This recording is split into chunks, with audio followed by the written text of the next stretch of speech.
Professor Ziltaran adjusted his vocal synthesizer and activated the holographic display. His Xenobiology 301 class, comprised of students from 17 different species, leaned forward with eager anticipation. Today's lecture was always a favorite, deadly flora of death world planets. Today, the professor began, his tentacles gesturing dramatically at the hologram, we examine one of the most insidious toxins in known space, capsaicin. The hologram displayed a small, red, pod-shaped object that rotated slowly in three-dimensional space. This, Ziltaran continued, is what humans call a chili pepper. Native to the death world Earth, it produces a chemical weapon so potent that most species experience immediate tissue damage upon contact. A Vreshik student in the third row raised a claw.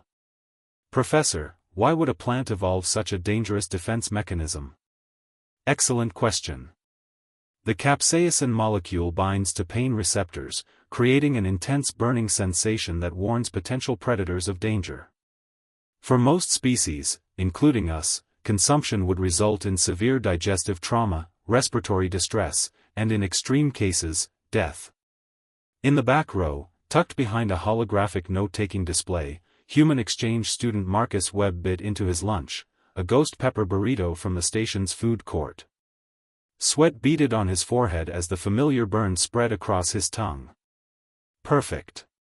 The Scoville scale, Professor Ziltaran explained, pulling up a chart, measures capsaicin concentration.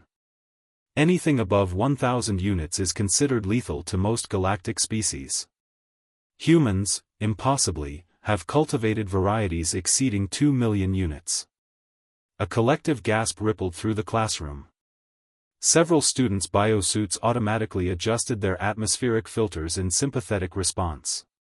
2 million, whispered a crystalline ETH student. That's a weapon of war, not food. Indeed, the professor agreed. The Galactic Council briefly considered banning capsaicin as a chemical weapon.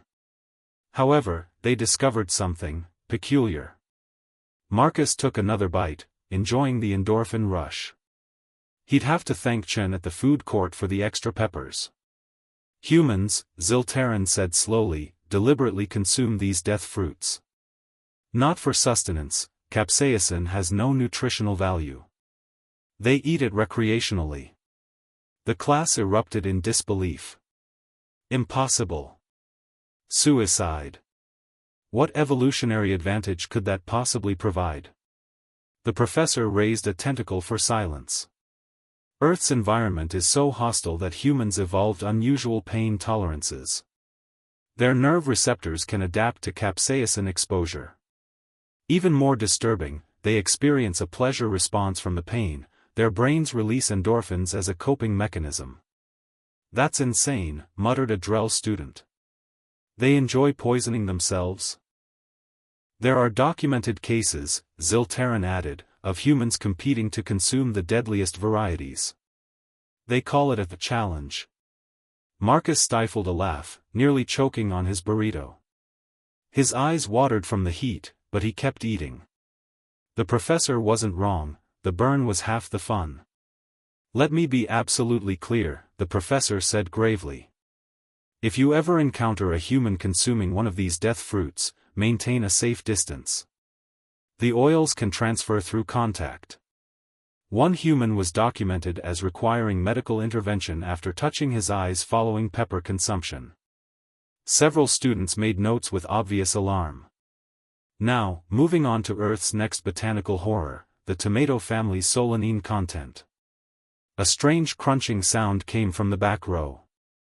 Professor Ziltaran's optical sensors focused on Marcus, who had just pulled out a small bag labeled Carolina Reaper chips. Their eyes met.